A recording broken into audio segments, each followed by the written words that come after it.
Hey, what is up, everybody? This is your boy AJTRIP, and welcome to a top 10 list. These are top 10 athletes who, in their prime, were a problem. Now, that could be many people, right? That could be many people. But I've narrowed down to 10. And for me, these 10 are people who, again, in their prime, were a problem. It is not just necessarily to maybe the sport, to another rival, or to another team. If it's a person, it's to like the entire sport almost. you know. So yeah, that's what I think I've done here. I've created the top 10 athletes who, in their prime, were a problem. Let's go ahead and start off with number 10. Number 10, Barry Sanders. I mean, all you have to do is pull up highlights of Barry Sanders up here on YouTube. Let's figure out just how good he was. Yes, he got caught from behind the line of scrimmage a lot, but man, there were times when he was truly unstoppable. And he would dip and dodge and spin and juke, and he would just be incredible. A former MVP, part of the 2,000-yard club, one of the highest average yards per carry in the history of this league, over a certain amount of attempts, of course. And he was spectacular. He was incredible. He was maybe one of the star athletes of the 90s. And he ended his career early for many reasons. There's a prime video thing about Barry Sanders, and I think he gets into why he ended early. I still have not watched it, and I have to watch that documentary because I want to see all of the highlights first off, and I want to hear why he did end it early. Well, man, like the title of this says, he was a problem. Number 10, Barry Sanders.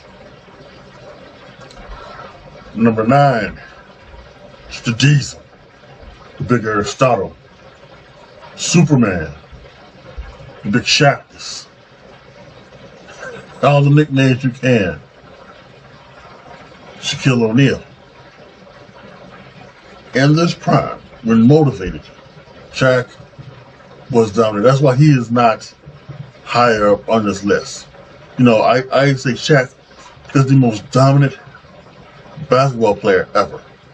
And while Jordan was the greatest, Shaq was dominant. He could not be stopped at times. He was going to get 26, 27 points a game. He was going to get 13 rebounds. He was going to block a couple of shots. He was incredible.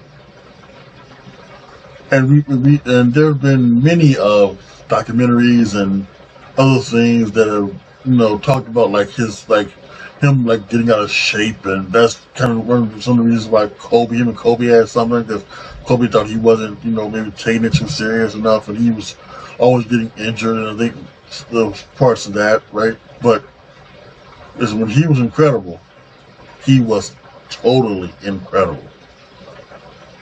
The Diesel, Shaq Daddy, was amazing. And he would push people around, get physical, be dominant, and you just couldn't stop him. Even the great centers of all time wasn't going to stop Shaquille O'Neal. He was going to get his 28 and 14. Incredible. Again, a problem for the entire NBA. Number 9, Shaq Diesel. Number 8, Tiger Woods. Oh yeah, he was a problem. If Tiger was playing a tournament, you weren't going to beat him. You just wasn't. There was no way you were going to sit, especially if it was a major. We talked about the Tiger Slam, right? I think it was 2000 and 2000 where he won PJ Open, what used to be the British Open, and he won something else. And then in 2001, he won the Masters. The Tiger Slam, yes, incredible what this man did. A truly amazing person, amazing golfer.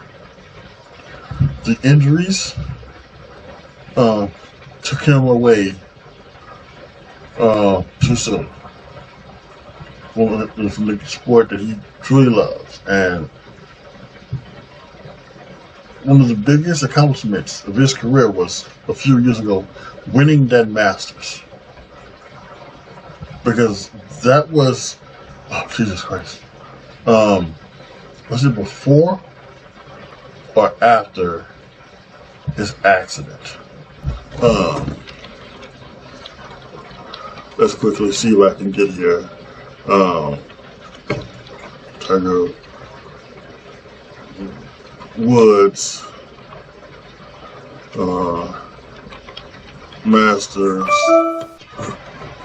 wins. Okay. Okay, so 2019 was his last Masters win. Now the Tiger accident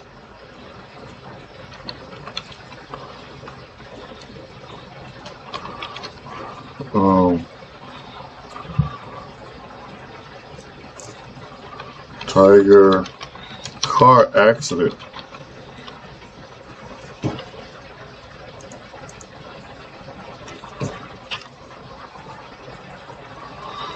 That was 2020. Okay, so the Masters win came before the car accident that nearly took his life. And now it's just I think many of us think that he cannot get to Jack's record.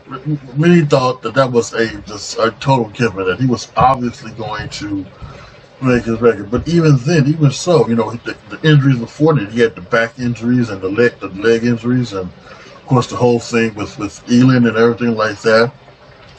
There were some people thought that all of that was going to stop him from winning, but then he wins in 2019, and he's only like 2 or 3 behind Jack Nicklaus. So you thought, okay, he could probably win a major year for the next few years, but then the accident happened, and now he probably won't ever play like that again. He may never be the guy who, in his prime, was a problem for the entire PGA. Tiger Woods, number 8. How about another individual? Serena Williams, at number 7. Now, there's no male tennis player on this list, and here's why. Here was my thought process about that.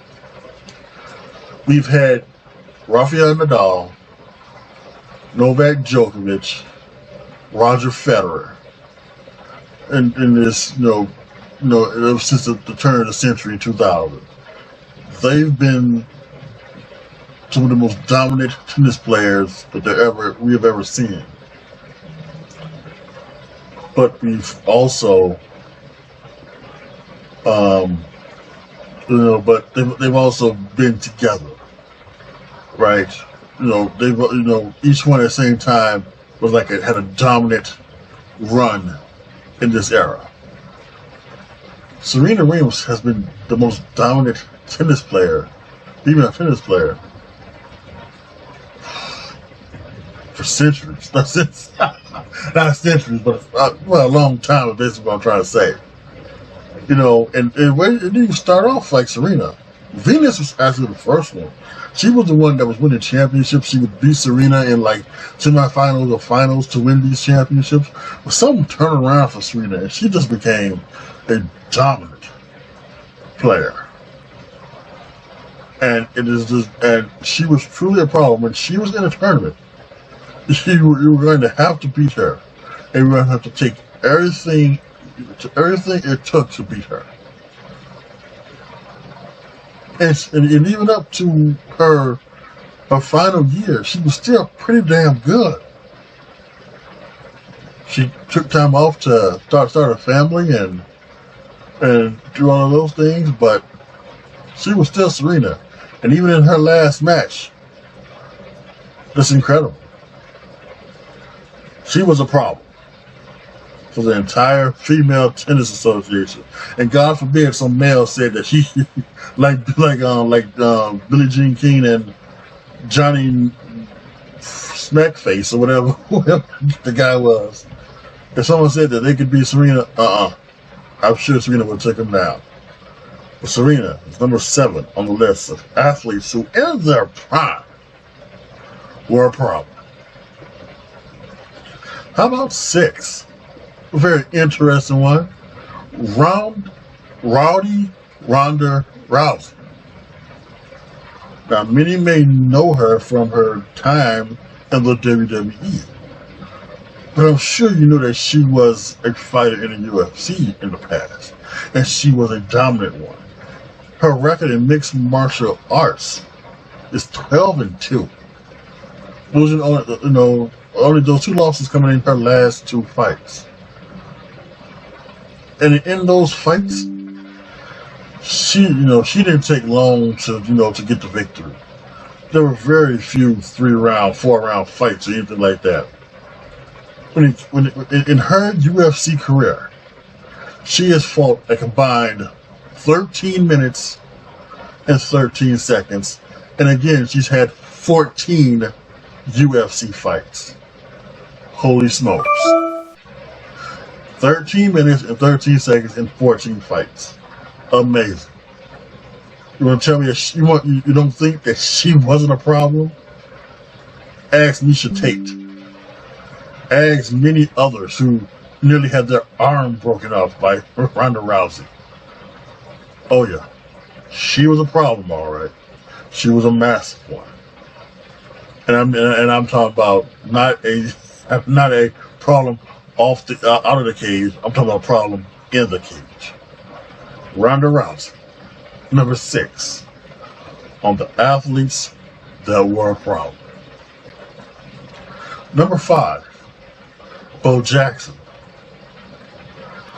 I mean, what could you say? And this is Bo Jackson, the football player. Bo Jackson, the baseball player, was a great baseball player. He had himself a pretty awesome career.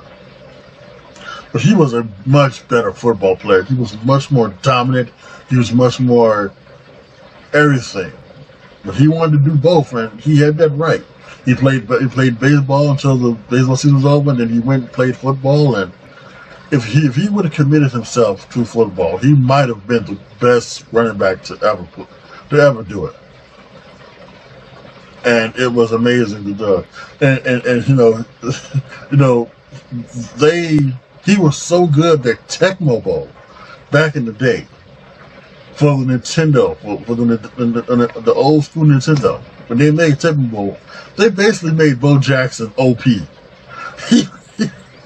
And again, if you go to YouTube and you type in Bo Jackson Tecmo Bowl, there are so many videos of people playing Tecmo Bowl with Bo Jackson and them just playing around with people, and he's running all the way down the field and goes down and runs all the way back to his own end zone, and then comes back up and runs all the way to him, and he doesn't get tackled, he doesn't get caught by anybody. He's that fast, he's that big, that strong, just like he was in real life. And unfortunately, a hip injury derailed what could have been a Hall of Fame career, and maybe the greatest career a running back has ever had. But when he was playing, and he was something special, Bo Jackson was a problem. He was number 5 on the list. Number 4, Randy Moss. Now again, we're not talking about off the field. We're talking about on the field, and talking about his game. And he was a problem. From the time he stepped on the field as the Minnesota Viking in 1998 until he stepped off the field, he was a problem. We now know the coin mossed. Is when you jump up, was when the receiver jumps up over the defensive back, catches the ball, and or maybe even takes it away from the receiver. That's called getting mossed. And that's because of that guy right there. Nobody could stop him. Not Deion Sanders, not Darrelle Revis, not Rod Woodson, not some of the great cornerbacks in this game could not stop that man right there, number 84. Or whether he was wearing 81 in New England or wherever. That man was something special. In my eyes, he's the second greatest wide receiver to ever do it, behind Jerry Rice. But he might be the most talented receiver you've ever seen. The speed, the deep jumping ability, everything about it just screams talent-wise. Wow, what a guy! Randy Moss. And as a Bears fan, I know just how big of a problem that guy was. Number 4 is Randy Moss. Now, this might be a controversial pick. Number 3, Michael Vick.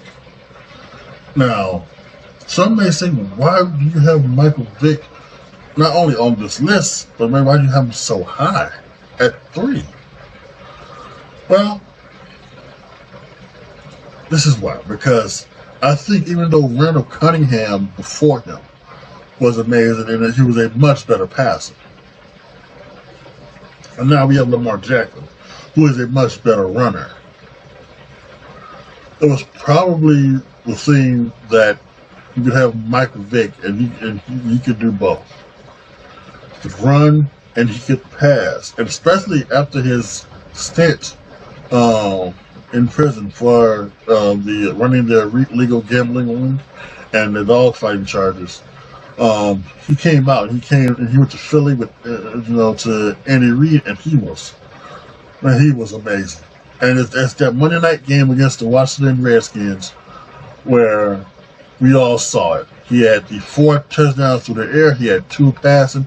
He was amazing. He was terrific, and that's how Steve Young couldn't believe it, because he saw that's how the game is. That's how you want the game to be played. Is how Michael Vick played it that night, and he was a tremendous. And even though he never, that was a one-season wonder.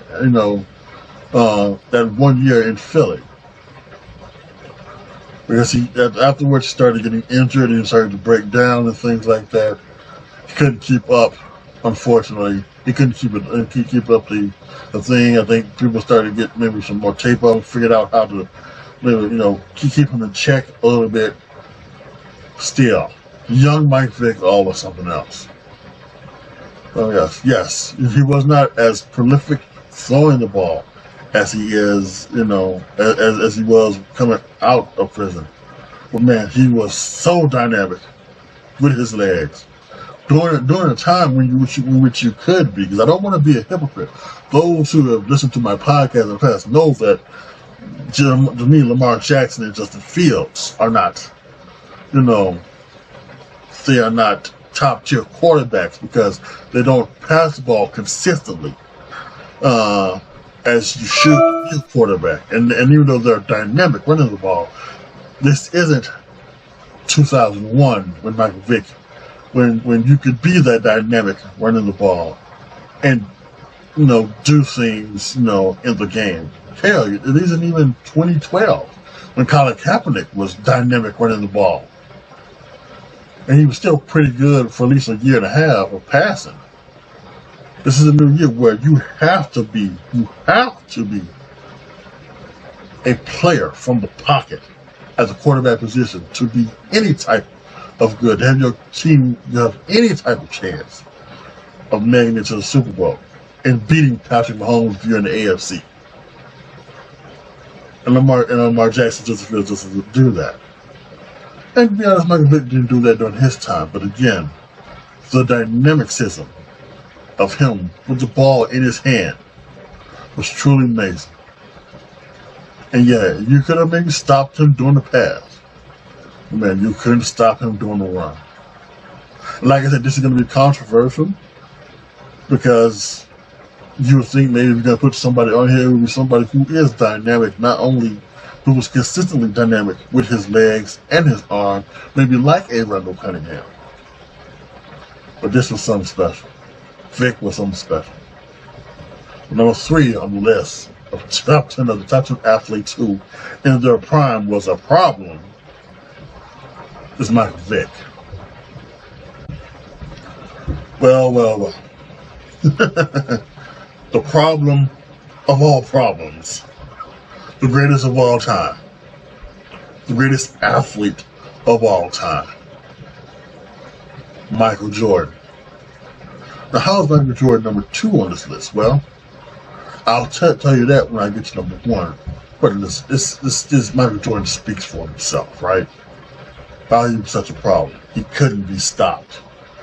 And they had hand checking back then. Think about it. If he played in a time now where there is no hand checking, you're talking about the 60 or 70 point games we're seeing this season, he would have the all-time record. He would have to have, he would probably have 80, 90, you know, he'd have like 25, 60 point games, 35, 70 point games, a couple 80 point games, a couple 90 point games. He was the best to ever do it. And there are dozens of Hall of Famers.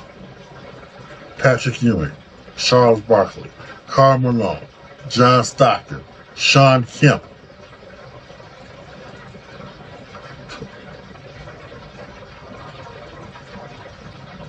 And many others that just don't come to my mind right now, but there are many others who never got the opportunity to win a championship because of him, and also because of Hakeem Olajuwon for a couple of years. And Shaq had to do a couple with it as well. But mainly, it was because of Michael, the greatest basketball player of all time, the greatest athlete of all time. But he's number 2 on the list of the athletes who were a problem in their prime. But damn it, who's number 1? Oh yeah. Yeah. Number 1, Mike Tyson. There's a team sport. You know, I think this is why Mike Tyson is 1 and Michael Jordan is 2. Jordan played in a team sport. So even though he couldn't be stopped, his teammates could. Sometimes they allowed, teams to win it. That's why, he lost a lot of series early in his career, and that's why he, even though he was the greatest player, playing at that time, and that's why he was, he had series that maybe shouldn't have went to 7 games, go to 7 games, and it wasn't Michael's fault. But when you're in the ring, mano a mano against one person, and you either win or lose because of yourself, or there can be no other person than the baddest man on the planet, Mike Tyson. Think about it. In Mike Tyson's prime, Mike Tyson's shortest fight in the ring was 30 seconds. Out of his 58 fights, 24, almost half, 24 ended in the first round. The average length of a Mike Tyson fight lasted just over 3 rounds, which means he would knock you the fuck out. Within the first, and remember, I can remember back in the 80s, people were upset over the Mike Tyson pay-per-view fights because you sit through, 90 minutes, 2 hours of other fights that you really didn't want to see. You wanted to see Mike Tyson. The Mike Tyson fight come on, and bam, you get 30 seconds, and it's over. But you paid $54 for a fight that lasted 30 seconds. And yes, he was truly magical. Young folks out there, if you don't know, if you just know Mike Tyson because of the, the Hangover, The many other things you see Mike Tyson do. Now he runs a cannabis farm. If you don't want to, if you know Mike Tyson because you know that he was found guilty of raping a woman in Indiana in the mid-90s, and you don't, you feel in your values feel that you should not glorify Mike Tyson, I guess I can understand that.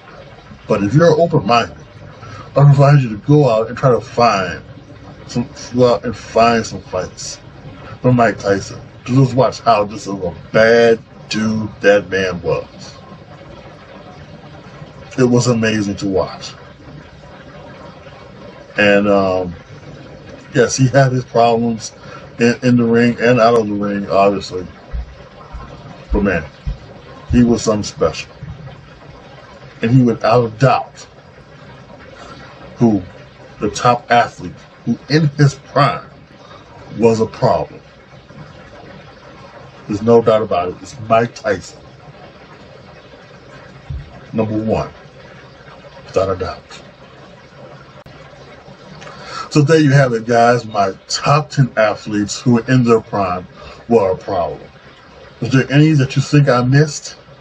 Do you think that some should be ranked higher, some should be ranked lower? Post down in the comment section. Let me know what you guys think about my list. And if you have your own, make sure to put them down in the comment section as well. Like the video, share the video, subscribe to the channel. And as always, thank you guys so much for watching. Stay tuned to this channel. We got a lot of more things coming up here. More reaction videos, more try not to laugh videos, a lot of more other stuff, more wrestling stuff. Should be awesome. Especially towards the second half of the year.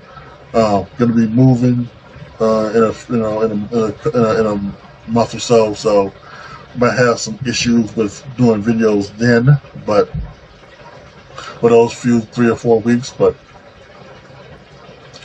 it's going to be good. Going to a new place. This should be fun. Yeah, it's going to be awesome. So thank you guys so much for watching. This is your boy, AJTRIP, signing off. As always, be good to each other, y'all. Be careful out there. And I am out.